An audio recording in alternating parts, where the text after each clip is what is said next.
My name is Upma Jain.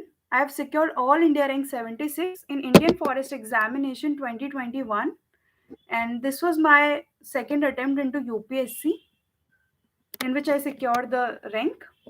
Or specially, I have special command over prelims. For example, I have given three prelims so far: 2020, 2021, and 2022. So for two prelims, 2021 and 2022, I have qualified for forest prelims cutoff, which is slightly higher than the civils one. And even in the first prelims, which was in 2020, not only I cleared civil services prelims, but I was just zero point 0.5 behind the forest cutoff. Additionally, I have cleared some prelims examination of states also: Rajasthan, Uttar Pradesh, and Madhya Pradesh. So, firstly, I would like to talk about my prelim strategy. Most importantly, not just because कि पहली बार मैं cleared the examination, but also कि लगातार I'm clearing the examination with margins. So prelims में सबसे important होता है कि बहुत ज़्यादा आप अपने sources को limit कीजिए. Just identify what are the basic books. एक होलिस्टिक कवर आपको करना होता है, मतलब आपको कोई भी सब्जेक्ट छोड़ना नहीं होता है outrightly. You have to cover all of the things in required proportions. और उसके बाद आपको थरोली और बार बार वो रिवाइज करना होता है. आपको बार बार जो पीवाई क्यूज जो होते हैं उनका थोड़ा सा पैटर्न देखना होता है कि प्रीवियस ईयर से किस टाइप का क्वेश्चन आ रहा है, ताकि जब जब जब आप अपना सोर्स रेफर कर रहे हैं तो आप उसी लाइन पे क्वेश्चंस को प्रिपेयर करेंगे. इनफैक्ट जब आप कंटेंट रीड कर रहे होंगे तो उस टाइम आपके दिमाग में आ रहा होगा कि कैसे एक प्रीलिम्स का क्वेश्चन इस सेम कंटेंट से फ्रेम हो सकता है. फॉर एग्जांपल, अगर आप इमरजेंसी के प्रोविजंस पढ़ रहे हो तो आप साइमल्टेनियसली जब भी पढ़ रहे होगे तो वहां पर जो फैक्ट वाली नॉलेज होगी कि कौन से फैक्ट हैं जो इमरजेंसी से आपसे पूछे जा सकते हैं. फॉर एग्जांपल, फाइनेंशियल इमरजेंसी एक ऐसा केस होता है जिसमें जो बहुत जैसे जजेस की जो सैलरी वगैरह है वहां तक भी चाहे तो कुछ कुछ ऐसे प्रोविजंस ला सकते हैं कि उनको भी कम कर दें, जनरली जिनको हम टच भी नहीं करते. तो this can be a fact for prelims. तो जब भी आप पढ़ रहे हो तो बहुत एक्टिवली आपको पढ़ना है कि कौन से फैक्ट ऐसे हैं जो डायरेक्टली प्रीलिम्स में पूछे जा सकते हैं. Okay. Suraj and also some of you are commenting कि प्लीज इसको इसको कवर करो. आई थिंक मैं बस 5 से 10 मिनट में बहुत ब्रीफली प्रीलिम्स और मेंस के बारे में एक बार ओवरव्यू बात कर लेती हूँ. उसके बाद आप लोगों के कमेंट में जो जो चीजें मेरे को दिखती जाएंगी that I will take line by line, है ना. Will that work? एक बार मैं ब्रीफली बता देती हूँ, फिर उसके बाद okay okay Suraj. So what I am saying कि सबसे पहले आप अपने जो एक एग्जॉस्टिव लिस्ट बनाइए. वैसे तो सबको हमें पता होता है बेसिक जो सोर्सेज होते हैं, पर इफ यू वांट तो आप एक बार पॉलिटी के लिए लक्ष्मीकांत है, हिस्ट्री के लिए मॉडर्न हिस्ट्री के लिए स्पेक्ट्रम है, आपकी जो एनसीईआरटीज हैं वो बहुत इंपॉर्टेंट आती हैं, ज्योग्राफी के लिए एनसीईआरटीज इंपॉर्टेंट है. ऐसे आप सारे सब्जेक्ट का एक लिस्ट डाउन कर लीजिए and please keep yourself limited. आपको बहुत ज्यादा लिमिट लगा के बार बार रिवाइज करना है उन सोर्सेस को, ताकि आप बिल्कुल दिमाग में बैठा लो कि एग्जैक्टली क्या डेटा और फैक्ट था. उसके बाद आपको करना क्या है कि ये जो प्रीलिम्स का जो कंटेंट डायरेक्टली आपको हेल्प नहीं करेगा सिविल सर्विसेज में. For example, if you will see the papers, UPSC के प्रीलिम्स के जब आप पेपर देखोगे तो आप पाओगे कि जो भी हम पढ़ रहे हैं वो डायरेक्टली पेपर में नहीं पूछा जा रहा है. तो जनरली क्या होता है कि जब हम इतना सारा पढ़ लेते हैं तो we develop some sort of common sense कि अगर ये चीज है तो ऐसे होगा, ये है तो ऐसे होगा. फॉर एग्जांपल, अगर कोई ऑर्गेनाइजेशन दिया है उसमें 6-7 कंट्रीज दिए हैं साथ में कि is India member of this, is Pakistan is a member of this और दैट, तो कई बार हम कॉमन सेंस से कर देते हैं कि अच्छा अगर एक्स कंट्री इस पर्टिकुलर ऑर्गेनाइजेशन का मेंबर है तो प्रोबेबली वाई नहीं होगा. क्यों? क्योंकि इन दोनों की आपस में बनती नहीं है, और some sort of that content. तो ऐसे आपको प्रीलिम्स के लिए बेसिक नोट्स बनाने हैं. नोट्स बनाना या बुक से आप रिवाइज करते हैं, जैसे भी आप कंफर्टेबल हैं, आपको अपना सिलेबस टाइमली कंप्लीट करना है और बहुत बहुत बहुत ज्यादा रिवाइज करना है, क्योंकि एट लास्ट 2 घंटे में आपको अपना सारा नॉलेज जो है वो प्रोड्यूस करके आना है प्रीलिम्स के अंदर, which is a challenge ultimately, है ना. तो keep a focus on revision and specially practice. PY Q practice कीजिए, टेस्ट सीरीज प्रैक्टिस कीजिए काफी सारे, ताकि आप बहुत अटेंटिवली 2 घंटे पेपर को अटेम्प्ट कर पाए. अब हम बात करते हैं, ये तो हुआ प्रीलिम्स का मोटा मोटा जीएस का. और also you need not to forget about CSAT. आपको सी सेट जो है वो भी बहुत अच्छे से प्रिपेयर करना है, क्योंकि आप लोगों ने देखा होगा कि इंजीनियर्स और बहुत अच्छे मैथमेटिकल बैकग्राउंड के जो लोग होते हैं, वो भी सीसेट में कई बारी फेल कर जाते हैं। तो आपको बहुत ज़्यादा ध्यान रखना है कि सीसेट आप इग्नोर नहीं कर रहे हैं। तो उसके लिए सबसे अच्छा तरीका है, रादर देन जस्ट गोइंग कि आप ब्लाइंडली सीसेट पढ़ना शुरू कर देते हैं, कल से सीसेट की एक मैथ की कोई बुक लाके, उससे ज़्यादा अच्छा तरीका है कि आप एक बार सीसेट का टेस्ट लगा के देखिए कि आप कहाँ स्टैंड कर रहे हैं। For instance there can be 3 cases, या तो ऐसा हो सकता है कि आप बहुत ज़्यादा मार्जिन से दूर हैं, for example you are scoring like 150, 120, 130 even, तो आपको टेंशन लेने की कोई ज़रूरत नहीं है, आप आराम से जीएस प्रिपेयर कीजिए, एंड में बस एक बार प्रैक्टिस करके चले जाइए। सेकेंडली ये हो सकता है कि आप या तो मार्जिन पे या फिर आपका स्कोर जो है वो काफ़ी पुअर है, तो इन दैट केस आपको थोड़ी-सी अटेंशन की ज़रूरत है सीसेट में। तो उसके लिए हम क्या कर सकते हैं कि रादर देन आप सारी चीज़ें पढ़ रहे हैं, आप सिलेक्टिव हो जाइए। आप देखिए कि यूपीएससी में कुछ-कुछ टॉपिक्स ऐसे हैं जिनसे हर साल सवाल आ रहा है। For example percentage, direction, probability, calendar का हो गया, क्लॉक वगैरह, तो ये कुछ-कुछ टॉपिक्स ऐसे हैं यूपीएससी के, जो अगर आप देखेंगे कोडिंग हो गया, कि हर बार कुछ ना कुछ यूपीएससी जो है एक-एक सवाल उठा के पूछ ही रहा है वहाँ से।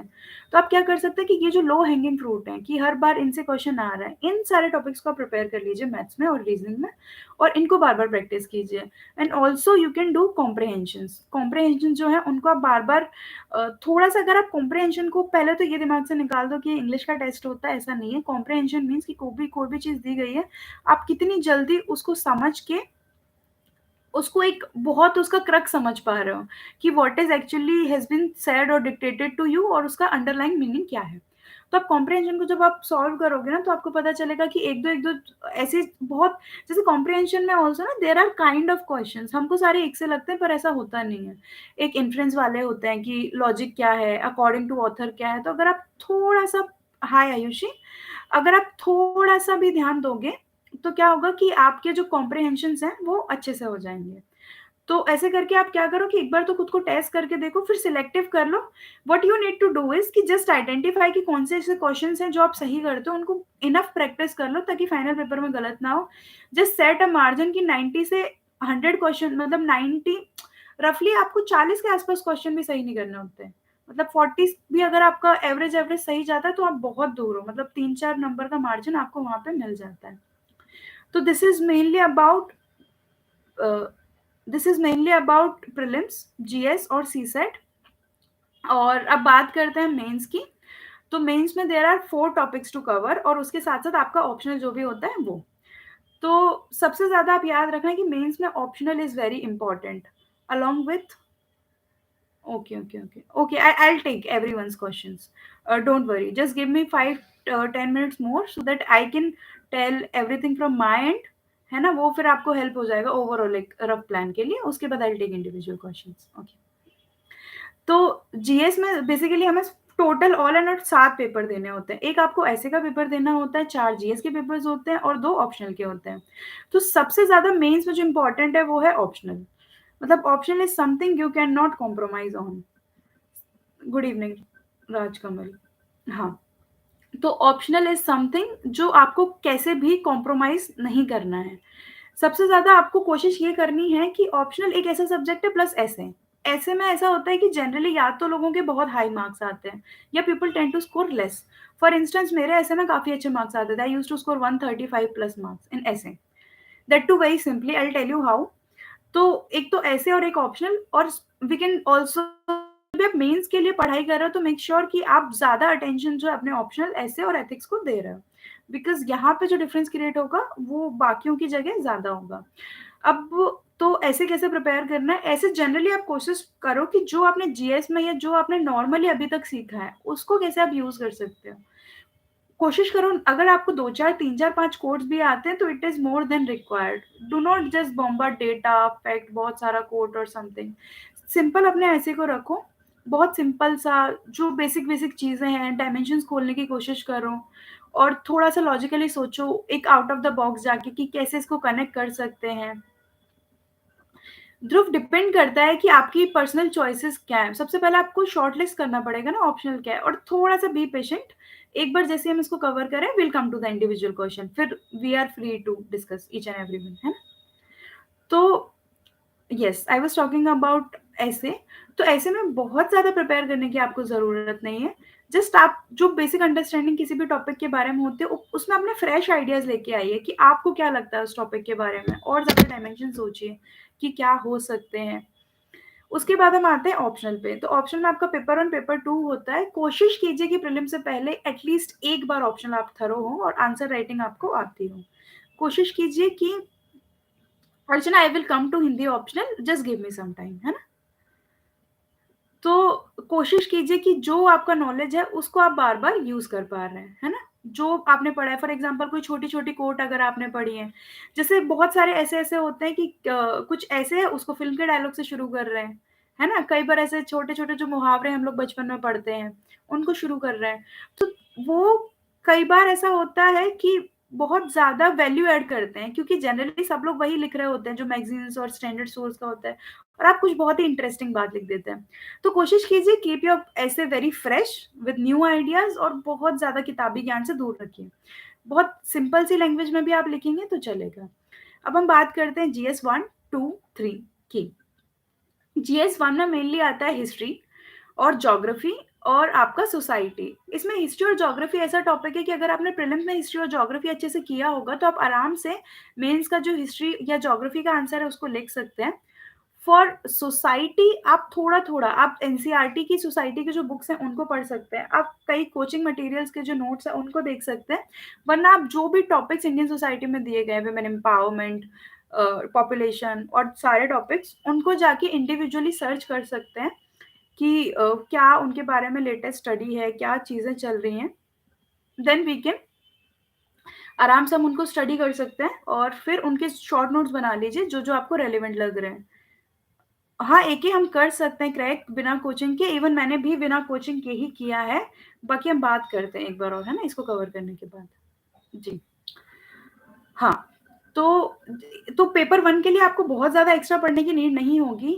हिस्ट्री, ज्योग्राफी, वो आपका प्रीलिम्स का नॉलेज जो है वो काम आ जाएगा। उसके बाद हम बात कर रहे थे आपका सोसाइटी की, वो आपको सब्जेक्ट पढ़ना होता है। फॉर वर्ल्ड हिस्ट्री कोई भी मार्केट में जो नोट्स आते हैं आप उठा के छोटा-सा पढ़ सकते हो, क्योंकि बहुत ज़्यादा रेलेवेंट उस टॉपिक का इन टर्म्स ऑफ प्रोपोर्शन नहीं होता, because you have to cover बहुत सारी चीज़ें, तो थोड़ा-सा यू कैन जस्ट कॉम्प्रोमाइज़, है ना? वो चल जाएगा। अब हम बात करते हैं जीएस 2 की। जीएस 2 में mainly polity, social justice, governance और आईआर, ये 4 टॉपिक्स हमको कवर करने होते हैं। फॉर आईआर मेनली आप करंट अफेयर्स पे रिलाय कर सकते हो। फॉर इंस्टेंस मैंने विजन आईएएस जो है उसकी मंथली मैगज़ीन मेनली रेफर करी थी। तो viewers will come to each and every question. First let me complete please. तो विजन आईएएस की मंथली मैगज़ीन मैंने जनरली आईआर के लिए रेफर की थी, and I found it to an extent sufficient. Polity के लिए भी आप ज़्यादातर क्या करते हो, एक तो आपकी फैक्चुअल नॉलेज जो प्रीलिम्स की है वो काम आएगी, उसके साथ-साथ आप जो करंट में जो टॉपिक्स चल रहे होते हैं वो मंथली मैगज़ीन से again you can cover, same with social justice and same with this a, governance. Governance के लिए क्या होता है कि थोड़े-थोड़े आप टॉपिक जाके सर्च कर लो कि गवर्नेंस क्या होता है, ई-गवर्नेंस क्या होती है, थोड़े बहुत इनिशिएटिव्स क्या हैं, तो you will do. GS 3 is current based, उसके लिए थोड़े-थोड़े आपको सोर्सेज़ पढ़ने होते हैं। फॉर एग्ज़ाम्पल सिक्योरिटी वगैरह जो है, उसके टॉपिक आपको देखने पड़ेंगे, डिज़ास्टर मैनेजमेंट के। तो जनरली हम क्या कर सकते हैं कि एक तो जो करंट मैगज़ीन्स जो आती हैं, उनको कोचिंग मटेरियल के साथ अगर हम रेफ़र करते हैं सिलेक्टिवली, तो फिर we can go with them. और स्पेशली जो जीएस के 1 से लेके 3 तक के जो क्वेश्चन्स हैं, उन सबका जीएस का राइटिंग का पैटर्न एक ही होता है। तो हमेशा कोशिश कीजिए कि आंसर राइटिंग जब हम कर रहे हैं तो हम एक पैटर्न इवॉल्व कर लें कि जब भी क्वेश्चन आएगा तो उसको अच्छे से ब्रेक करें, फिर अच्छे से सारे पॉइंट्स लिखें और विदिन टाइम हम ये सारा जो कंटेंट है वो प्रोड्यूस करके आ पाएँ। सो this is about GS 3। For GS 4 एक तो आपको बहुत ज़्यादा इवॉल्विंग और थोड़ा-सा यू कैन से थोड़ा इनोवेटिव सा होना है, कुछ फ्रेश आइडियाज़ और वो लाके केस स्टडीज़ आपको प्रैक्टिस करनी है। येस, येस, येस, पक्का I will reply. Okay, okay, okay. तो एथिक्स के लिए एक्चुअली मैंने थोड़ा एक्सटेंसिवली पढ़ा था। मैंने एक अगर आपको एथिक्स पढ़ना एज़ अ सब्जेक्ट अगर आपको पढ़ना है, मतलब आपको लग रहा है एथिक्स अभी तो उतना टेक्निकल मुश्किल जा रहा है, तो अगर आपको सिंपल वे में एथिक्स पढ़नी है तो there is a book DK Balaji. It is such a lovely book, मतलब आप पढ़ोगे आपको लगेगा ही नहीं कि आप कुछ पढ़ रहे हो। मतलब बुक बहुत प्यारी बुक है DK Balaji for studying purposes, पर for mains For which coaching you have prepared for UPSC? Sonu, I have prepared UPSC from myself. I have not taken any coaching.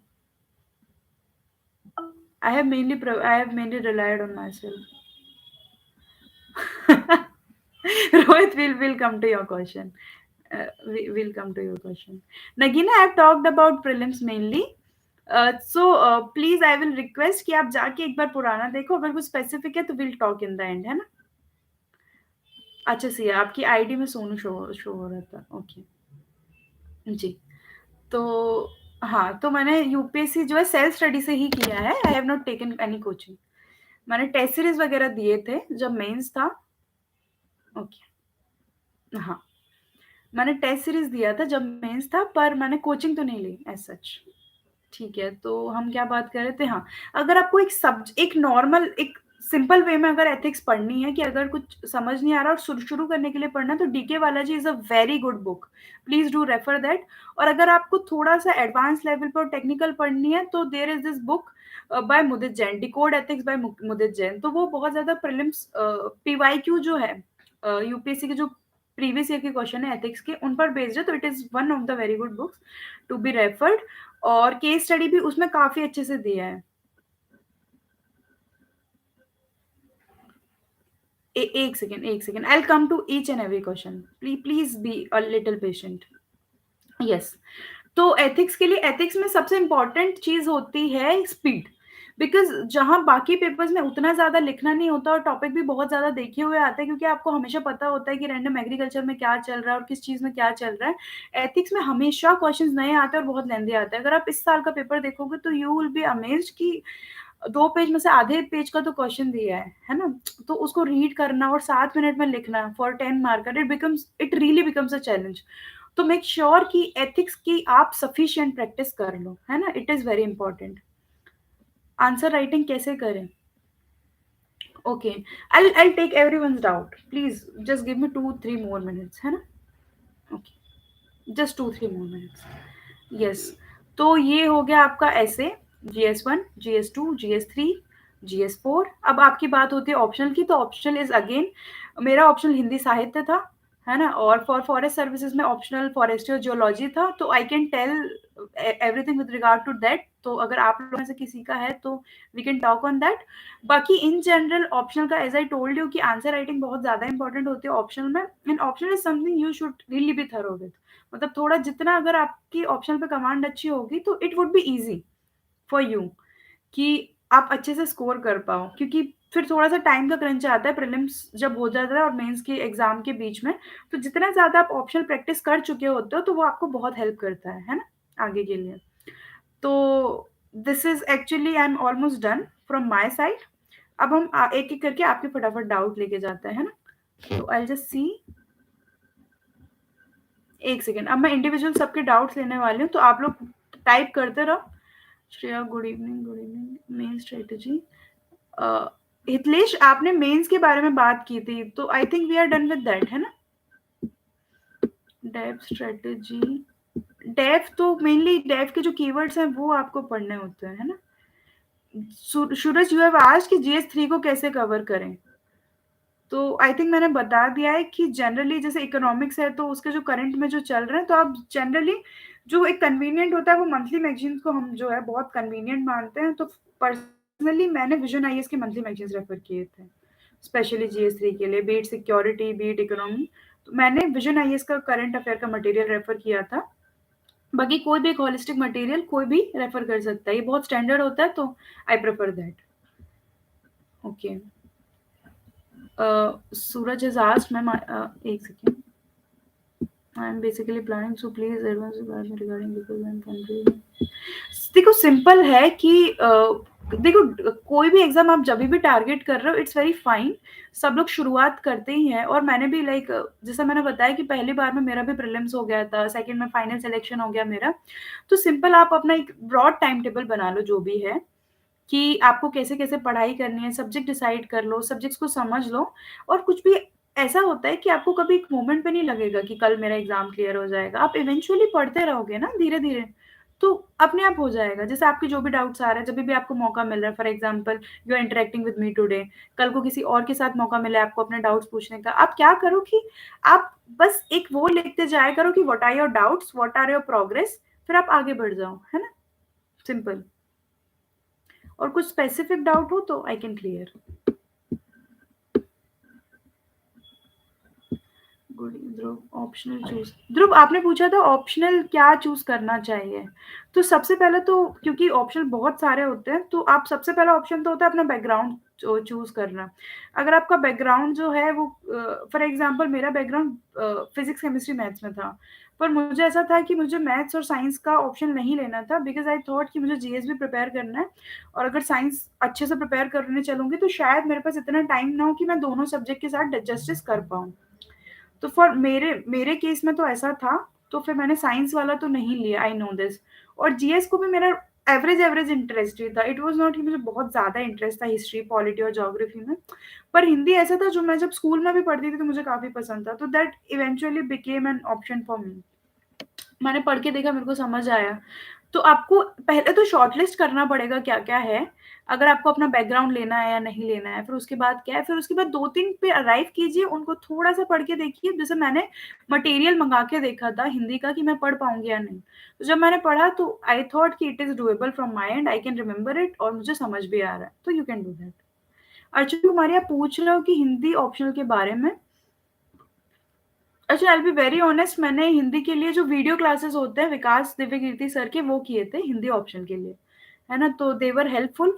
पर ज़्यादातर ऐसा ही होता था कि जैसे क्लासेस में आपको हिंट मिल जाती है, तो मेन जो मेहनत होती है वो उसके बाद शुरू होती है। तो मेरे एंड से ये कर सकते हो, मुझे जो समझ आया कि दृष्टि आईएएस का जो मटेरियल था हिंदी के लिए इट इज़ गुड, थोड़ा-सा एक्सटेंसिव ज़्यादा है, मतलब पहली बार के लिए थोड़ा ज़्यादा था। उसको मगअप करना is a challenge in itself. तो आप ऐसा कर सकते हो कि आप कोचिंग का मटेरियल मँगा सकते हो और फिर धीरे-धीरे रीड कर सकते हो उसको। आई थिंक उससे हो जाएगा आपका अच्छे से। ज़्यादा ये है कि आप टॉपर्स की कॉपी देख लो, वेबसाइट पे पड़े होते हैं मेंस के। जैसे मुझे प्रदीप द्विवेदी सर का पर्सनली बहुत पसंद था, जो स्टाइल ऑफ राइटिंग था। तो आई पर्सनली फॉलोड दैट, जो उनका जो स्टाइल ऑफ राइटिंग था, है ना? तो वो आप कर सकते हो। अब अगले क्वेश्चन्स हैं। अ अ आपने पूछा है AK Joshi, can we crack UPSC without coaching? Obviously we can. GS के लिए I have not taken any coaching. Hindi optional के लिए मैंने लिया था, पर उसमें भी ऐसा था कि वो, मतलब मेरे को जितना काम का लगा था थोड़ा-थोड़ा ऊपर-ऊपर से मैंने लिया था। बाकी प्रिपरेशन वो बाद में ही शुरू होती है, कोचिंग का उतना कोई रोल नहीं होता। Specially for forest service exam I have not opted for any coaching. यहाँ मैंने 2 ऑप्शन पढ़े थे, फॉरेस्ट्री एंड जियोलॉजी, दोनों खुद से पढ़े थे। तो ये तो निकाल दो दिमाग से कि मतलब इवन मेरे तो ऐसा था कि अगर मैं चाहती तो कोचिंग ले भी लेती, मतलब शायद घर वालों को कन्विंस करके या कुछ।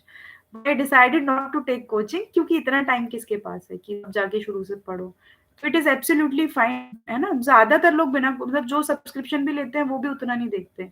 तो don't have any fear in mind कि कोचिंग नहीं है तो नहीं होगा करके, है ना? It is perfectly fine.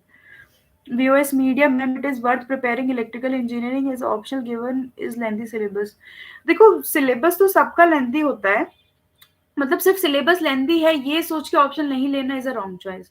अगर आपको लग रहा है कि आप ओवर द पीरियड उस ऑप्शन को कवर कर सकते हो और आपका इंटरेस्ट आ रहा है और आप जाके दिमाग में रख सकते हो, तो please please opt for that option, है ना? वो ये मत सोचो कि वर्थ नहीं है, क्योंकि सारे ऑप्शन जब आप ले लेते हो सब लेंथी लगते हैं और बार बार रिविजन मांगते हैं। तो do not go on just length, है ना?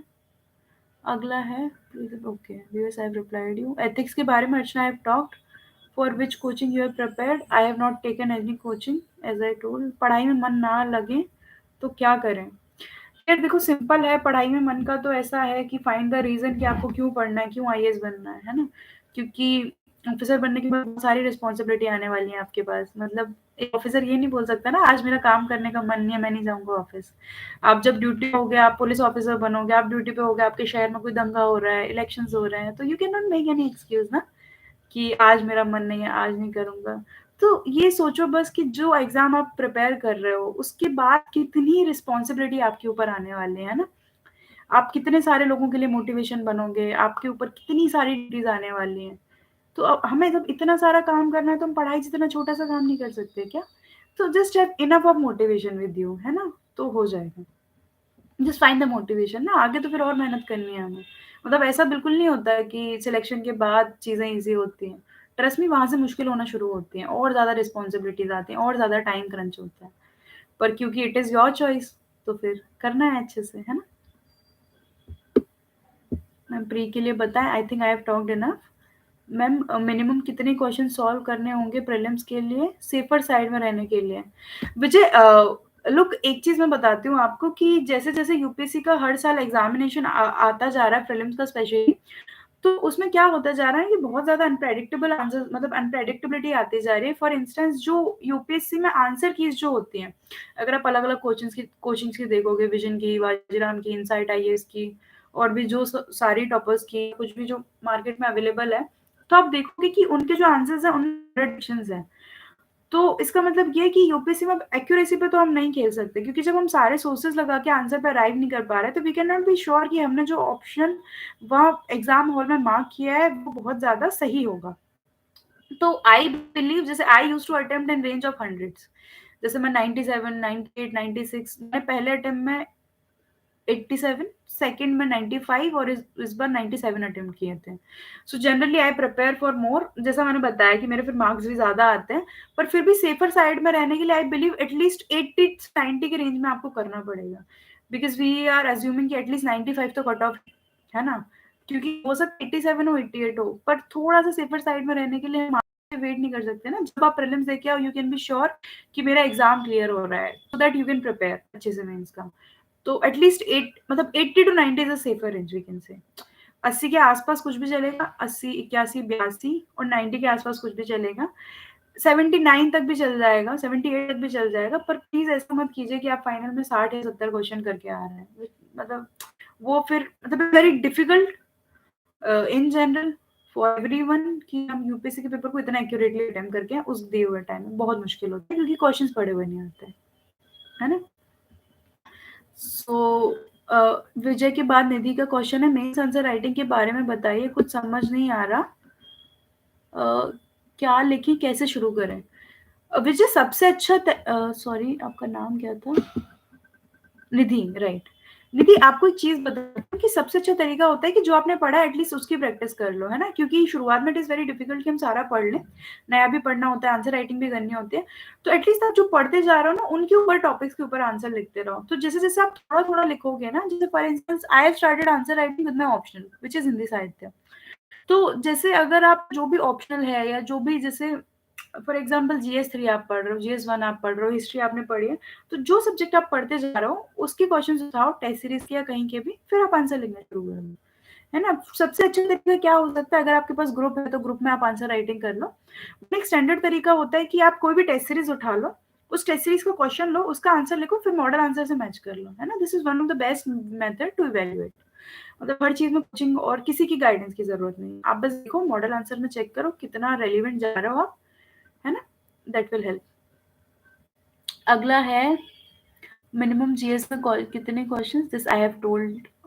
राज कमल सिंह ने पूछा, मैम करंट अफेयर्स कैसे पढ़ें, न्यूज़पेपर पढ़ने में काफ़ी समय चला जाता है और नोट्स भी ज़्यादा बन जाता है दोबारा पढ़ने का। ठीक है, Rajkamal, I agree, current affair newspaper से पढ़ना मुश्किल होता है। आप क्या कर सकते हो, जैसे अगर आप स्पेशली अभी वाले प्रीलिम्स को टारगेट कर रहे हो, तो आप पीटी 365 रेफर कर सकते हो विजन आईएएस की, और थोड़ा बहुत जो इंपॉर्टेंट और 2-4 सोर्सेस से आप चाहो तो कवर कर सकते हो।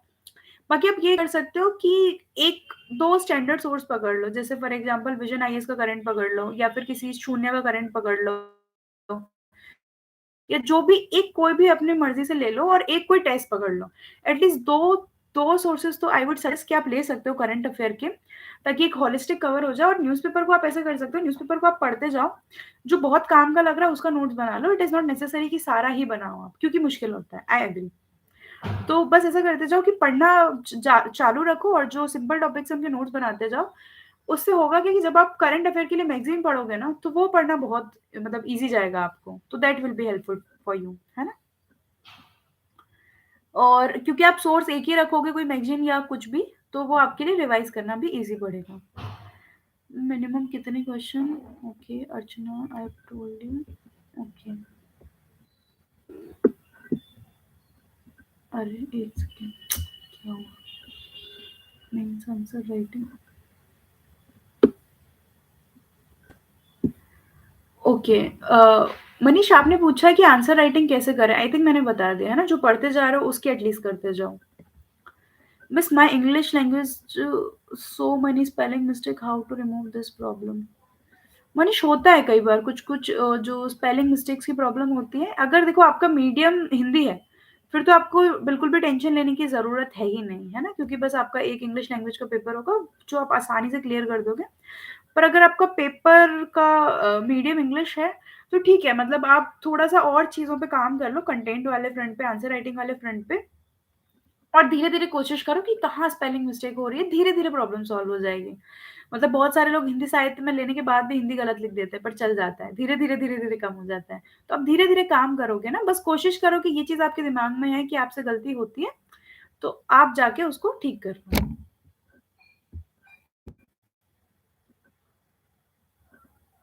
सीसेट की स्ट एक second, wait. I don't want कि किसी का क्वेश्चन रहे, so I am just reading each and everyone's comment, है ना? Just give me a moment. Okay.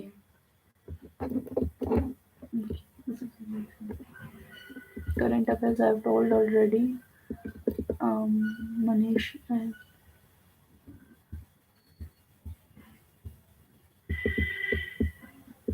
Okay. ठीक है, तो आई थिंक इंग्लिश वाली प्रॉब्लम आपकी सॉल्व हो जाएगी। आप धीरे-धीरे काम करो, and in case you are an Hindi medium student, फिर तो कोई लोड है ही नहीं, है ना? मैम मिनिमम कितने question which I have told? Nidhi आप बोल रहे हैं कि ऑप्शनल के बारे में book list.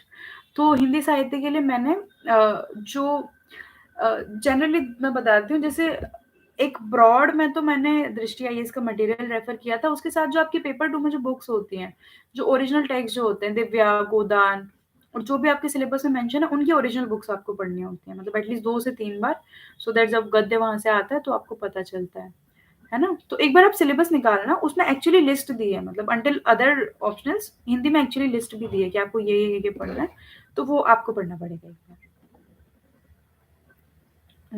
Miss I don't know where to start UPSC journey, means कहाँ से शुरू करूँ, प्रीलिम्स या मेंस से? देखो मनीष, जब आप शुरुआत करते हो ना, तो बहुत स्ट्रिक्ट सेपरेशन होता नहीं है प्रीलिम्स या मेंस का। सबसे पहले आपको क्या करना है कि आप सब्जेक्ट पढ़ना शुरू करो, एक बार एनसीईआरटी से शुरुआत कर दो। एनसीईआरटी मतलब सबसे मेन काम तो ये होता है कि सबको समझ आती है, तो आप एनसीईआरटी से सिंपल शुरू कर दो। और जो भी सारी चीज़ें हैं, मतलब ज्योग्राफी है, हिस्ट्री, एक बार उनको सब्जेक्ट की तरह पढ़ लो, आप बेसिक अंडरस्टैंडिंग बना लो, उसके बाद आप पेपर पे स्विच करना, है ना? तो सबसे पहले जो बेसिक जीएस है उसको पढ़ो, एनसीईआरटी से पढ़ो, पॉलिटी है तो लक्ष्मीकांत से पढ़ो, हिस्ट्री है तो अगेन स्पेक्ट्रम से पढ़ो। जब इतना आप कर लो और थोड़ा अपना ऑप्शन पढ़ लो, फिर उसके बाद आप देखना कि प्रीलिम्स क्या है, मेंस क्या है, मतलब बिना सब्जेक्ट का नॉलेज के आप कैसे आइडेंटिफाई करोगे, है ना?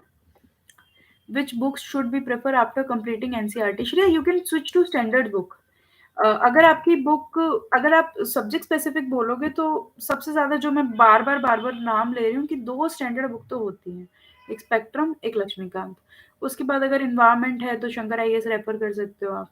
इकोनॉमी में तो मृणाल के नोट्स यू कैन रेफर, पर एक क्रक्स ऑफ इंडियन इकोनॉमी करके अतुल गर्ग के नोट्स होते हैं, अतुल गर्ग या अतुल श्रीवास्तव के, that also one can refer. बाकी करंट बहुत ज़्यादा रेफर करना होता है, तो वो आप देख लेना एक बार। ओके।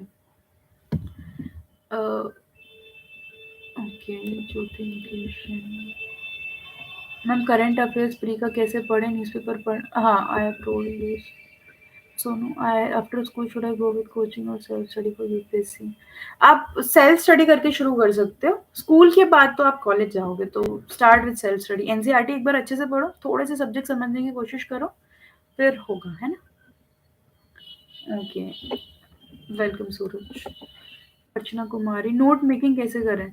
नोट्स के लिए जनरली आप क्या करो कि जो-जो सब्जेक्ट्स आप पढ़ते जा रहे हो ना, उनको साइड में लिखते जाया करो। नोट बेसिकली क्या करना होता है ना, कि जो चीज़ें हमें याद नहीं रहती और जो फैक्चुअल नॉलेज होता है, उसको साइड में लिखना होता है। ऐसा नहीं होता है कि बहुत फ्लारी और बहुत सुंदर से नोट्स बनाने होते हैं। सिंपल ऐसे लिखो कि दिमाग में बस अच्छे से घुस जाए। तो जो-जो आप पढ़ रहे हो और आपको लग रहा है भूलोगे, make notes of that. It is very simple. जैसे-जैसे पढ़ते जा रहे हो, जो भी काम का लग रहा है, रेलेवेंट लग रहा है भूलोगे, just write it down. It's simple. सारा कुछ कॉपी पेस्ट नहीं करना है, जो भूलोगे बस वही लिखना है। Manish, my optional is political science and IER. So it is possible to भाई टीना डाबी है आपके ऑप्शनल की.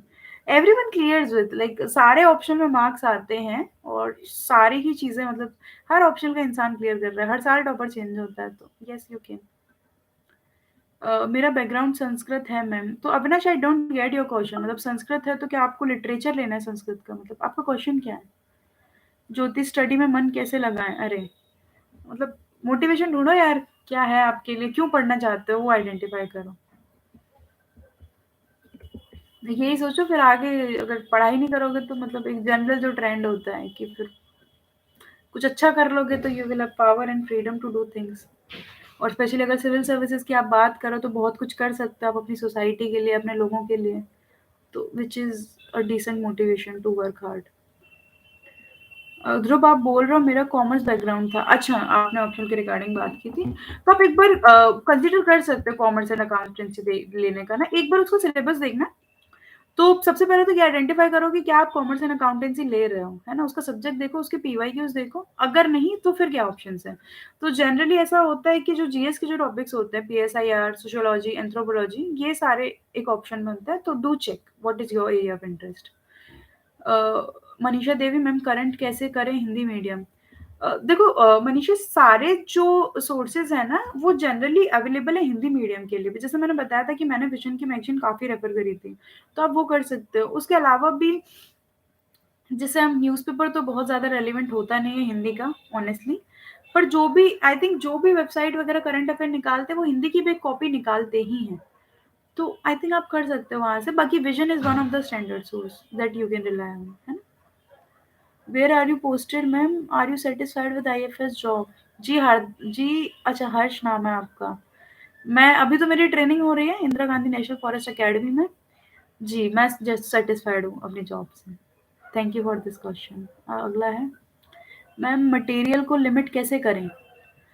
देखो मटेरियल को लिमिट करना अदिति यही होता है कि आपको क्या करना होता है ना कि आपको सबसे पहले एक लाइन बनानी पड़ेगी कि आपको ये पढ़ना है। जब तक आपको ये नहीं पता होगा कि आपको पढ़ना क्या है, आप लिमिट नहीं कर सकते, है ना?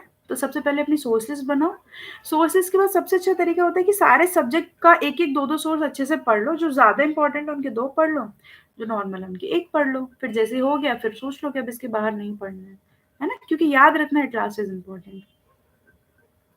अगला है अर्चना कुमारी, हाय सिस्टर। सीसेट मैंने शेख फौजिया शेख जी, सीसेट जो है मैं बोल चुकी हूँ एक बार। तो आई वुड रिक्वेस्ट कि आप प्लीज जाके ये वीडियो देख लीजिए, है ना? मैंने एक बार पूरा ब्रीफ में बता दिया है। इट वुड टेक लाइक 5 और 6 मिनट्स ओनली, है ना? आप एक बार जाके पूरा देख लीजिए। दीदी यूपीएससी की तैयारी के लिए बेस्ट प्लेटफॉर्म? प्लेटफॉर्म तो एज सच मैं नहीं सोच पा रही हूँ बजरंग जी। हाँ, बजरंगबली जो भी आपका नाम है। प्लेटफ़ॉर्म तो ऐसा सच में नहीं सोच पा रही हूँ, बस आप ये कर सकते हो कि जो-जो सोर्सेज़ हैं, जहाँ-जहाँ, जो-जो नहीं, आप कोशिश ये करो कि बेसिक कंटेंट रखो अपने पास और जहाँ नहीं समझ आ रहा, वहाँ यूट्यूब या गूगल की हेल्प ले लो। ओनली आईएएस है, उसको आप करंट के लिए रेफ़र कर सकते हो, पर सिलेक्टिवली सारा अपने हिसाब से, है ना? जो नहीं समझ आ रहा है, वहाँ हेल्प ले लो। ये सबसे बेस्ट तरीका होता है। अगला है thank you ma'am, prelims smart strategy बता। एक सेकंड।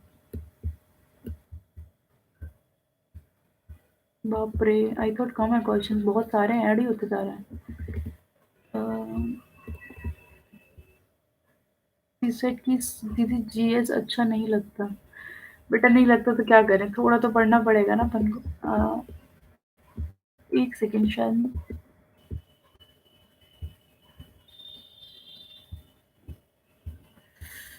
अब क्वेश्चन हाँ, तो शेख जी मैंने आपको बोल दिया, आप एक बार जाके देख लें, है ना प्लीज़? अब अगला है रंगलाल मीणा। प्रीलिम्स की स्मार्ट स्ट्रैटेजी। सर मैंने प्रीलिम्स की एक्चुअली पूरा का पूरा बताया है वीडियो के स्टार्टिंग में, तो प्लीज़ आप एक बार वो देख लीजिए। अगर कोई स्पेसिफिक है तो आप वो करें। Manish miss, I am Hindi medium student but suddenly I change in English language, so that is the reason spelling. तो आप क्यों चेंज कर रहे हैं इंग्लिश में? मतलब मैं कारण नहीं समझ पा रही हूँ। अगर आप हिंदी मीडियम में कंफर्टेबल हैं तो आप हिंदी मीडियम में एग्ज़ाम दीजिए ना, मतलब आप ज़बरदस्ती अपना मीडियम मत चेंज कीजिए। मतलब आप जिस मीडियम में कंफर्टेबल हैं और जिस मीडियम में खुद को एक्सप्रेस कर पा रहे हैं, उस मीडियम को रखिए।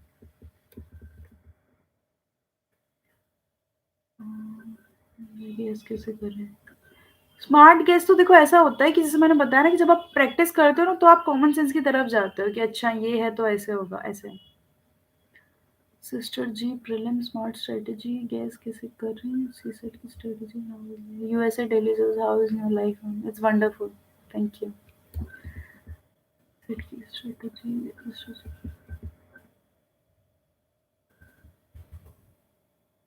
मोटिवेशन स्टोर वाई टी दीदी जीएस अच्छा नहीं लगता। तो आप बस ये कर सकते हो कि ऑप्शन में आपके पास चॉइस है, आप जीएस के अलावा कुछ और पढ़ लो। देखो बेसिकली क्या है कि हमें सब्जेक्ट तब अच्छे नहीं लगते जब हम उनको ढंग से पढ़ते नहीं है। तो कोशिश आप ये करो कि एक बार इवेंचुअली एक एक करके आप टॉपिक्स को उठाओ, थोड़ा सा उनको समझने का प्रयास करो। जैसे जैसे आपकी समझ बढ़ती जाएगी ना, आई एम वेरी श्योर कि आपको सब्जेक्ट अच्छे लगने लगेंगे। It is a matter of time. थोड़ा सा पेशेंस रखो आप, और थोड़ा सा पेशेंस रख के पढ़ते जाओ आगे।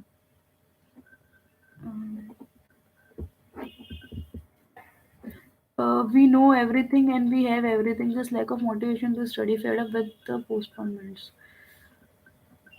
तो मैं वही बता रही हूँ ना कि देखो सबसे ज़्यादा I will tell you my motivation whenever I used to feel down. जब भी मुझे ऐसा लगता था कि नहीं हो रहा और नहीं हो पाएगा, तो हमेशा मेरे दिमाग में एक ही चीज़ होती थी, Upma it is just 1% of you, like तुम केवल खुद से हो। अगर तुमने आज नहीं भी पढ़ा, कुछ नहीं किया, तो मैक्सिमम ये हो सकता है कि तुम्हारा सिलेक्शन ना हो, which is not a big deal.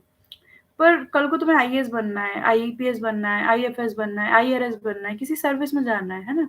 तो वहाँ कितने सारे अर्जेंट काम होंगे, कितने लोगों का काम आपके ऊपर टिका होगा, है ना? तो वो कितनी बड़ी ज़िम्मेदारी है। आपकी एक गलत डिसीज़न से बहुत सारे लोगों की जो लाइफ़ है, उसको नुकसान हो सकता है। तो अगर आप इतनी बड़ी रिस्पॉन्सिबिलिटी के लिए आ रहे हो, तो मोटिवेशन तो चाहिए ना। मतलब इतना ज़्यादा काम आपके ऊपर दिया जा रहा है, आपको इतनी ज़्यादा रिस्पॉन्सिबिलिटीज़ दी जा रही है, इतनी पावर दी जा रही है, वो इसीलिए ताकि आप फाइनल चेंज ला सको सोसाइटी में, अपने लोगों के लिए, एंड पीपल रिमेंबर कि आपने कुछ अच्छा काम किया इन लॉन्ग रन।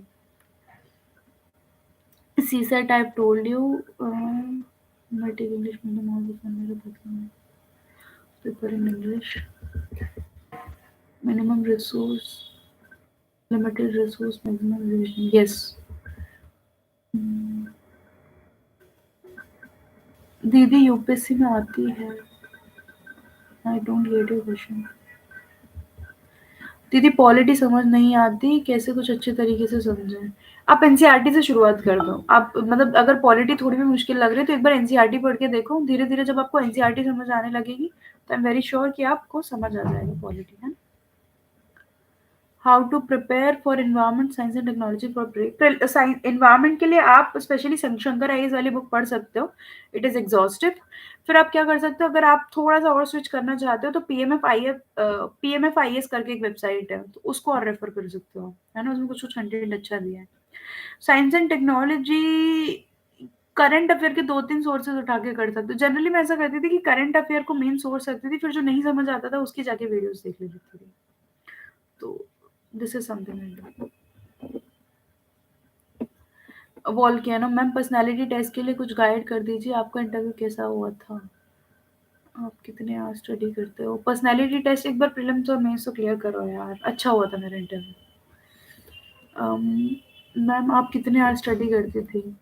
पावनी there is no fix time कि मतलब मैं ये सोच के जाऊँ कि आज 6 घंटे पढ़ना है या 7 घंटे पढ़ना है। As a student I believe कि मेरा पूरा फ़ोकस यही होता था कि मैं कैसे ना कैसे ज़्यादा टाइम पढ़ सकूँ। मेरा बेंचमार्क होता था कि एटलीस्ट 8 से 10 घंटे तो पढ़ना है। एटलीस्ट 8 घंटे मैं ट्राई करती थी कि दिन भर में सुबह से लेके रात तक पढ़ पाऊँ। कभी ज़्यादा भी होते थे, कभी कम भी होते थे। मेरी कोशिश ये होती थी कि मैं मैक्सिमम टाइम पढ़ पाऊँ। तो 8 से 10 घंटे का एक स्लॉट, वो कभी ऊपर कभी नीचे हो जाता था अकॉर्डिंग टू द टाइम। जैसे अगर मेंस का टाइम है या फिर बहुत कम टाइम बचा है, तो कभी-कभी वो 12 घंटे भी पहुँच जाता था कि पूरा दिन बस पढ़ रहे हैं बैठ के। और कई बार ऐसा होता था कि कभी ट्रैवल करना हो गया या तबीयत खराब हो गई या कुछ और हो गया, फैमिली में कुछ हो गया, तो वो थोड़ा-सा कम भी हो जाता था। तो कोशिश करती थी कि जितना ज़्यादा टाइम है उतना पढ़ पाऊँ। इसके बाद अगला है रीसेट की अ शिट मैंने शायद पता नहीं आपको आवाज़ गई है या नहीं गई है। मैंने बोला कि आप रीसेट के लिए एक बार इसी वीडियो को जाके स्टार्टिंग में देख लीजिए, है ना? मैंने सारा कुछ बोल चुकी हूँ मैं।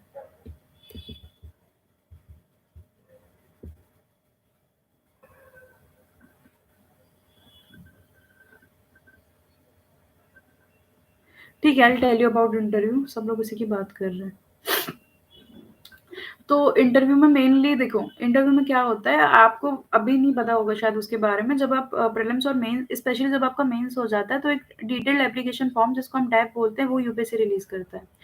तो उस डैप में क्या होता है कि आपके सारे जो एकेडमिक डिटेल्स होते हैं, प्लस जो आपके फैमिली बैकग्राउंड और जो सारे आपके एकेडमिक डिटेल्स, आपके फैमिली बैकग्राउंड की डिटेल्स और आपकी जो हॉबीज हैं, इंटरेस्ट एरिया हैं, वो सब आपसे फिल कराते हैं। कई सारी पहले से इन्फॉर्मेशन फिल्ड होती है, कई नई कराते हैं। तो मोर और लेस उसके बारे में आपसे पूछा जाता है कि सबसे पहले एक एचआर क्वेश्चंस कि आपको आईएएस क्यों बनना है, आपकी इन सर्विसेज में क्यों आना है आपको, आपकी हॉबीज क्या हैं, अगर आपको चैलेंजेस आए आप कैसे ओवरकम करोगे। इकोनॉमिक सर्वे पे मतलब इकोनॉमी से क्वेश्चंस पूछते हैं, आईआर से क्वेश्चन पूछते हैं कि इंडिया पाकिस्तान रिलेशन के बारे में आपका क्या सोचना है। तो ऐसे करके हर सब्जेक्ट से ब्रॉड, पर स्पेशली क्या होता है कि वो आपके बैकग्राउंड से ज़्यादा रिलेटेड होता है। अच्छा, मैंने क्या मिस्टेक्स करी थी during preparation? Okay, okay, okay, okay, okay, okay, volcano, okay, volcano.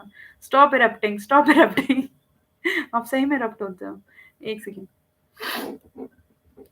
1 second, I tell. ठीक है, तो इंटरव्यू से रिलेटेड यही है। एक्चुअली इंटरव्यू में क्या होता है ना, बेसिकली वो आपकी पर्सनैलिटी को टेस्ट करते हैं। तो जनरली आप जो कंटेंट उनको देते हो, वो बस चेक करते हैं कि आप ऑनेस्ट हो, आपने क्या बैकग्राउंड में कर रखा है और वो सारी चीज़ें। I think we are running late, थोड़ा-सा हम जल्दी करते हैं इसको। अम, अ मैम आप कितने घंटे पढ़ाई करते थे? आई have told you already. Ma'am housewife के लिए क्या शेड्यूल रूटीन हो? मोनिका, आप अगर हाउसवाइफ हैं तो आप बस ये कोशिश कीजिए कि आप दिन में ना ऐसे स्लॉट बुक करने की कोशिश कीजिए। जैसे आप खाना बनाने के तुरंत बाद शायद आपको थोड़ा टाइम मिलता होगा। मोनिका, द आइडिया इज़ कि जब भी आपके पास थोड़ा-सा भी टाइम है ना, आप एक शेड्यूल बना लीजिए कि इतने टाइम तो मुझे पढ़ना ही है। और मोस्ट प्रोबेबली आप थोड़ा-सा सब्जेक्ट का लिस्ट बना लीजिए कि मुझे ये सब्जेक्ट पढ़ना है, तो आपके लिए ईज़ी हो जाएगा कम टाइम में इफेक्टिवली पढ़ना।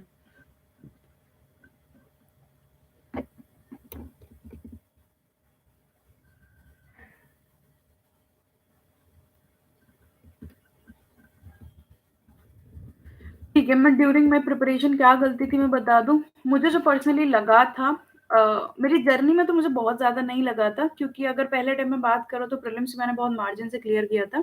And even in first attempt also I was close to main, मतलब मेंस बहुत कम मार्क्स से मेरा मिस हुआ था, जिसमें जीएस का थोड़ा रहा था टाइम क्रंच की वजह से। और सेकंड में आई क्लियर्ड फाइनल।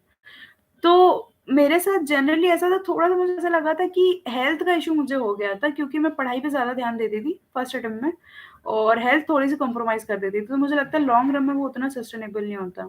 फिर वापस से मैंने हेल्थ को भी प्रायोरिटाइज़ रखना शुरू किया, थोड़ा बहुत खाने-पीने के फ्रंट पे, एक्सरसाइज़ के फ्रंट पे, तो उससे मुझे लगा कि मेरी ओवरऑल प्रोडक्टिविटी काफ़ी बढ़ गई थी। तो ये मुझे ज़्यादा चेंज लगा। फॉर इंस्टेंस ऐसा था, मेरे को सर दर्द की प्रॉब्लम बहुत ज़्यादा होने लगी थी and all in all I put a lot of weight also. तो during my UPSC journey only, जब फिर मैंने ऐसे डिसाइड कर लिया कि हेल्थ को कॉम्प्रोमाइज़ नहीं करना है, तो फिर I started proper dieting and all. तो even I lost some 18 kgs of weight, कुछ 18 किलो के आस-पास मैंने अपना वज़न भी कम किया था, थोड़ा हेल्दी लाइफ़स्टाइल जी के and all.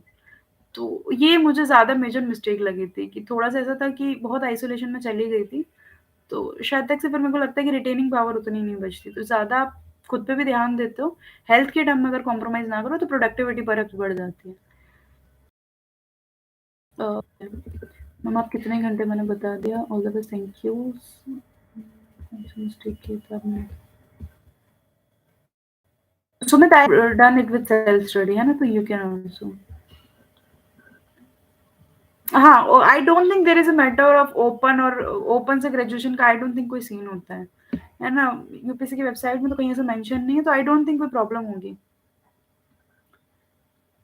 Yes, USA day ma'am आप या यू ट्रेनिंग और you get your design station?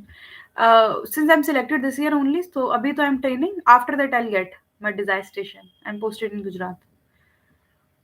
Please बताइए मिस्टेक क्या की थी?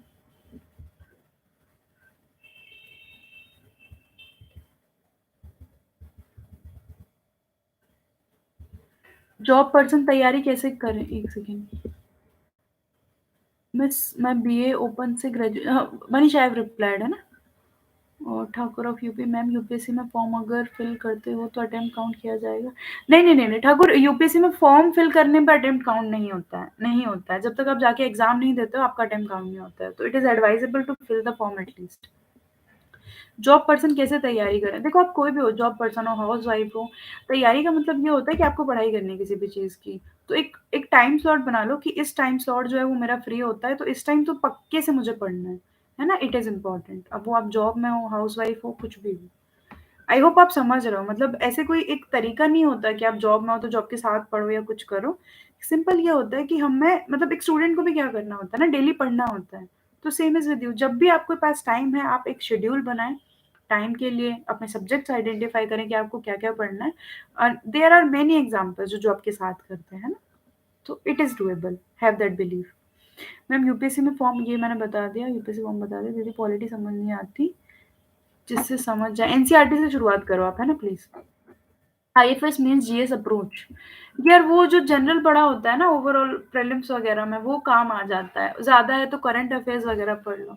एक्चुअली मेरे साथ ऐसा था कि मेरा प्रीलिम्स काफ़ी स्ट्रॉन्ग है, तो वो जीएस से काफ़ी कुछ हो जाता था।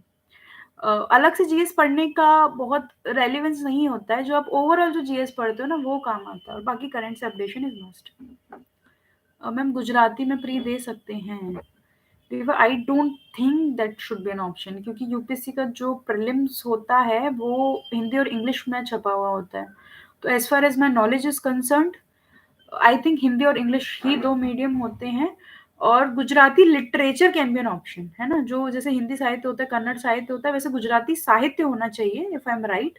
अगर ऐसा है तो आई एम नॉट श्योर, आप एक बार चेक कर लीजिएगा, है ना? फॉर्म वाला हो गया।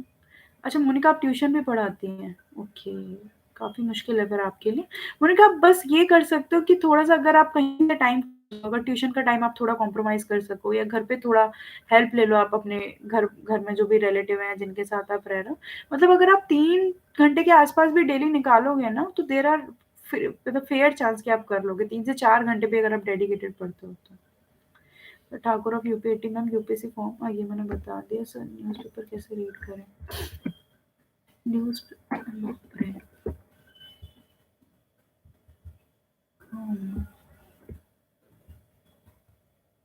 एक सेकंड, आप लोग बहुत स्पीड से टाइप कर रहे हैं यार। न्यूज़पेपर कैसे रीड करें? यार देखो, सबसे ज़्यादा, देखो अगर अभी आपको न्यूज़पेपर पढ़ना शुरू करना है, तो फिर ये देख लो कि न्यूज़पेपर का ना, आप जैसे यूपीएससी का ना पैटर्न देखते रहा करो कि यूपीएससी में प्रीलिम्स में कैसे क्वेश्चंस आ रहे हैं, मेन से कैसे क्वेश्चंस आ रहे हैं। तो केवल जो यूपीएससी के पर्सपेक्टिव से रेलेवेंट न्यूज़ है, उनको जाके एक बार देख लो। या फिर इसका एक अच्छा तरीका हो सकता है कि आप जाके एक बार यूट्यूब से कोई एडिटोरियल वगैरह का डिस्कशन देख लो, जो भी आपको ठीक लगता है। ओनली आइज़ देख सकते हो आप, या कोई भी द हिंदू या इंडियन एक्सप्रेस का जो भी आता है, वो एक बार देख लो, उससे आपको समझ आ जाएगा। फिर उसके बाद बचा हुआ न्यूज़पेपर रीड कर लो। जो पॉलिटिकल न्यूज़ होती हैं या जो इधर-उधर की न्यूज़ होती है, वो बहुत रेलेवेंट नहीं होती है हमारे लिए, कितने मर्डर हो गए, कितना एक्सीडेंट हो गया, इसने क्या किया, उसने क्या किया। तो जस्ट लीव दोज़ क्वेश्चंस, जो रेलेवेंट है वो पढ़ो, आगे बढ़ो। Miss I feel laziness so I could not tech study proper. यार ये तो मतलब मैं तीसरी बार बोल रही हूँ अब, है ना? मतलब ऐसे लेज़ी होके काम नहीं चलेगा ना, ऐसे सिविल सर्वेंट हमेशा रहना है, पुलिस बन गया तो हमेशा ड्यूटी पे रहना है, for that matter any service, her duty पे मतलब काम तो करनी है। मनीषा देवी 2023 के लिए शॉर्ट टाइम में तैयारी कैसे करूँ? हाउसवाइफ हूँ। Manisha, I have talked about the हाउसवाइफ्स कि जो भी आपका टाइम शेड्यूल है ना, उसको देखो और उसमें फिर फोकस रह के डेडिकेटेड पढ़ाई करो। क्योंकि इम्पोर्टेंट तो यही है ना कि मतलब आप पढ़ रहे हो, तो 2 से 3 घंटे का स्लॉट बनाओ जब डेली आपको पढ़ना है। और हमने कितने सारे एग्ज़ाम्पल्स देखे हैं कि लोगों ने क्लियर किया है। तो व्हाट इज़ नीडेड कि एक तो टाइम बना लो, डिसिप्लिन होके रोज़ पढ़ना है ना? तो बस डिसिप्लिन रखो, रोज़ पढ़ते रहो, स्लॉट बना लो एक, फिर हो जाएगा। मैम आर्ट सब्जेक्ट कैसा है 12th में? और यूपीएससी करनी हो तो? देखो ये मत सोचो कि यूपीएससी करनी है तो आर्ट ले लो। मतलब अगर आर्ट लेने का मन है तो आर्ट्स ले लो, वरना तो देख लो आप इंजीनियर्स हैं, मेरा खुद का साइंस बैकग्राउंड है। तो यूपीएससी के लिए इतना मत सोचो, मतलब अगर आप ग्रेजुएशन भी बीए में करोगे या ग्रेजुएशन के बाद भी पढ़ना शुरू करोगे तो भी आराम से हो जाएगा। तो यूपीएससी के चक्कर में आर्ट्स मत लो। अगर आर्ट्स लेना है तो आर्ट्स ले लो। सिर्फ इंडियन न्यूज़पेपर आप इंडियन एक्सप्रेस रीड करो चाहे द हिंदू ऐड रीड करो, रीड तो एक जैसे ही होगा ना। इम्पोर्टेंट जो काम की न्यूज़ है उनको पढ़ो, समझो और आगे बढ़ो। मैम मैं फ्रेशर हूँ, तैयारी कैसे करूँ? तो फ्रेशर से शुरुआत होती है यार, इसमें रोने वाली क्या बात है? सिंपल है, सब्जेक्ट एक शेड्यूल बनाओ, कब कैसे करना है, NCERTs are the best to start with. NCERT पढ़ना शुरू करो, जैसे सब्जेक्ट है उसके बाद पढ़ते जाना। After school which book I go for UPSC exam? सुनो, there is a full list कि ये आपको पढ़ना है, वो आप पढ़ लेना। एक बार एनसीईआरटी खत्म करो, है ना प्लीज़। मैम मैंने मीडियम चेंज किया है, इस बार इंग्लिश में प्रिपरेशन कर रहा हूँ, बट मैं बहुत प्रॉब्लम, तो यार हिंदी से पढ़ लो। मतलब please don't change your medium, अगर नहीं कर पा रहे हो तो। मतलब जिस भाषा में अच्छे हो उस भाषा में एक्सप्रेस करो। आपने कितने ईयर प्रिपरेशन किया था? 200 प्रिपरेशन, यार मेरा मोस्टली 2 साल का आप मान सकते हो, क्योंकि इट वाज़ सेकंड अटेम्प्ट। तो मेरा ऐसा था, I was graduated when I was 20 years, तो मैं जब 20 साल की थी तब मेरी ग्रेजुएशन हो गई थी। तो मैं ग्रेजुएशन के फाइनल ईयर में वैसे भी एग्ज़ाम नहीं दे सकती थी, तो मेरे पास 1 साल था ग्रेजुएशन के बाद। I am graduated in 2019, that time I was 20। तो जब मैंने 21 में पहला अटेम्प्ट दिया था, तो 1 साल का वो प्रिपरेशन मान लो आप, फिर 22 साल में मेरा सिलेक्शन हो गया था, है ना? तो 1 साल वो मान लो, तो 2 साल आप बोल सकते हो कि मैंने प्रिपेयर किया है। Last 100 days strategy, real life. यार सबसे पहले बस लिस्ट बनाओ क्या-क्या पढ़ा है, और उसको देखो कैसे रिवाइज़ करना है, और जो बहुत बेसिक बच रहा है, वो देख लो, टेस्ट लगा लो। स्ट्रैटेजी यही है कि आप 100 दिन को ऐसे बाँट दो, 100 है ना? तो इनको कुछ ऐसे बाँट दो, 60, 30, 20, 10 ऐसे करके एक बेसिक बाँट दो कि फर्स्ट रीडिंग, सेकंड रीडिंग और third reading, that will help. Ma'am difficult होता होगा एक दिन में 2 एग्ज़ाम क्लियर करना, और कैटेगरी वाइज़ रैंक मिलती है। बट एक दिन में 2 एग्ज़ाम को क्लियर करना, कैटेगरी वाइज़ रैंक मिलती है। तो डिफ़िकल्ट तो होता है ना सब लोग, मतलब ईज़ी होगा तो कैसे चलेगा? मैम आप कितने ईयर का preparation I have told you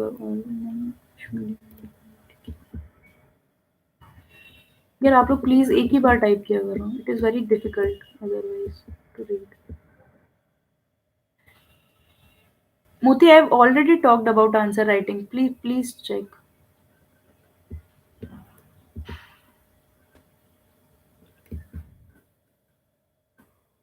answer writing का मैंने बता दिया, एक बार वापस बता देती हूँ कि आंसर राइटिंग आप अपने कंफर्ट ज़ोन से शुरू कर दो, जो पढ़ा है एटलीस्ट वो लिखो। अगर हिस्ट्री पढ़ रहे हो तो हिस्ट्री के आंसर्स लिखो। इट इज़ नॉट नेसेसरी कि जीएस 1 पूरा लिखना है। एंड यार we are running late, it is already about 1 hour, तो I will just sum up, है ना? एक बार और देख लेती हूँ। I think I have talked enough. Is it necessary to take the religion? Please reply. Shani, it is not necessary. I have cleared without coaching. तो yes, no need of coaching at all, है ना? In fact कई बार coaching की वजह से late हो जाते हैं, क्योंकि कोचिंग का ही पढ़ते रह जाते हैं, तो नो नीड।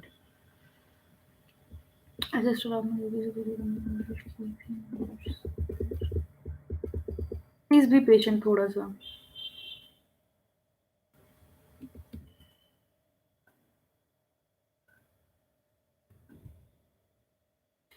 चल, how to deal with mental health. यार देखो सबसे इम्पोर्टेंट यही है कि आप एक चीज दिमाग में बैठा लो कि एग्जाम जो है ना वो आपकी लाइफ से ज्यादा इम्पोर्टेंट नहीं है। तो अपनी फैमिली वाले जो हैं उनसे बात करो, अपने क्लोज रिलेटिव जो हैं उनसे बात करो, and just have that enough motivation कि ठीक है अगर ये नहीं हुआ तो ये भी कर लेंगे लाइफ में। मतलब एक ओवरऑल पर्सपेक्टिव देखो कि आपका जो भी रीज़न है ना, मतलब सिविल सर्विसेज में आने का, वो इन केस अगर सिविल सर्विस नहीं भी हुआ तो भी आप फुलफिल कर लो। फॉर एग्जांपल अगर जैसे मुझे एजुकेशन और हेल्थ में काफ़ी काम करने का मन है, तो अगर वो नहीं भी हुआ तो इन लॉन्ग रन कुछ और करके एनजीओ वगैरह में काम करके आई कैन डू दैट, है ना? तो I can feel that motivation. क्या एक गवर्नमेंट सर्वेंट बनने का है तो कुछ और अच्छा कर लूँगी लाइफ में, इफ नॉट दिस। तो सबसे ज़्यादा अपने फ़ियर्स को ख़त्म करो, और जो अच्छा कर सकते हो उस पे फ़ोकस करो, and obviously there is a theory of nishkam karma. तो इनिशियली मुश्किल लगता है, but in long run it is also very practical, कि बस आप अपने काम पे ध्यान दो, फिर छोड़ दो सारी चीज़ें, है ना? तो अगर ज़्यादा दिमाग को फ्री रखोगे तो मेंटल हेल्थ का उतना इश्यू नहीं होगा, और ऑब्वियसली खाने-पीने पे ध्यान दो, हेल्थ पे ध्यान दो, ओवरऑल एक्सरसाइज़ करो, that will help. Uh, major difference between UPSC pattern and state PCS. UPSC में ओवरऑल आता है, फैक्चुअल उतना नहीं होता है, स्टेट में बहुत ज़्यादा फैक्चुअल होता है, वो स्टेट ओरिएंटेड होता है। Yeah.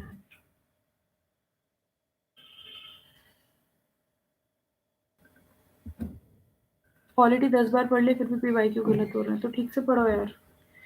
फिर आप एक कोशिश करो, आप एक काम करो कि पहले देखो, मतलब आपने ज़रूर वो फैक्ट छोड़े होंगे ना जो पीवाई क्यूज़ में होंगे, तो एक बार वापस जाके अच्छे से रीड करो। अगर पढ़ने के बाद गलत हो रहा है मतलब पढ़ने के तरीके में गलती थी।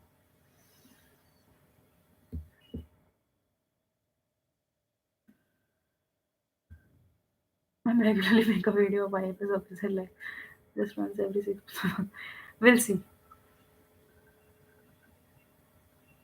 खैर मैंने बता तो दिया कि अपनी हेल्थ को इग्नोर किया था, ये मिस्टेक की थी। अब मैं कौन-सी मिस्टेक बताऊँ आपको?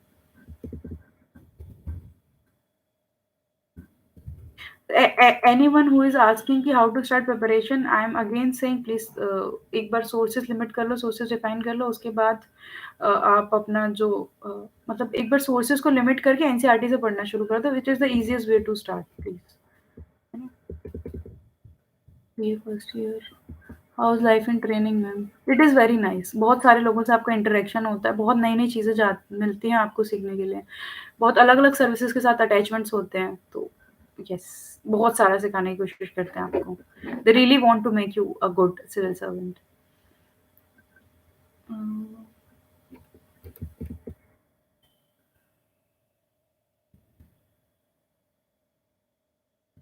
ठीक है, आई थिंक अब रेपिटेटिव क्वेश्चन ही आ रहे हैं।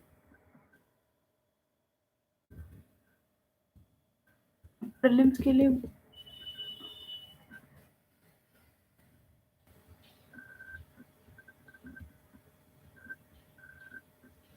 मैंने इंडियन फॉरेस्ट सर्विसेज क्यों चूज़ किया ऐसा?